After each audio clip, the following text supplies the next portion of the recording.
మనం వెంటనే ఊరెళ్ళి అమ్మవారి సమక్షంలో ఈ రక్ష తీసి ఆమె పాదాల దగ్గర పెడదాం. ఏ దోషమున్నా ఆవిడే నివారిస్తుంది. ఆ రక్ష తీసి అమ్మవారికి సమర్పించి వచ్చేసి వెళ్ళమ్మా.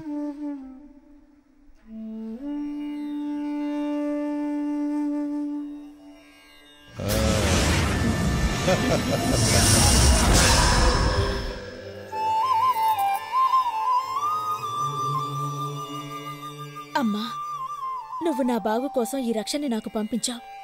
కానీ ఇది అరిష్టమని బాబాయ్ కూడా అంటున్నారు. అమ్మ దీవెన అరిష్టం ఎలా అవుతుంది?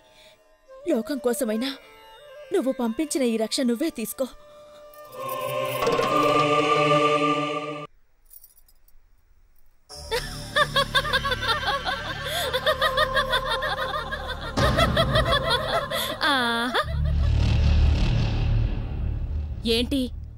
ఏంటలా చూస్తున్నావు? ఆ రక్ష ఉండడం వల్లే నీలో నేను ప్రవేశించలేకపోయాను. దాన్ని విప్పించడం కోసమే ఈ నాటకం ఆడాను. ఇక నాకు అడ్డే లేదు. నీలో శాశ్వతంగా కలిసిపోయి వివేక్తో నా ఆనందాన్ని పండించుకుంటాను. ఆహా!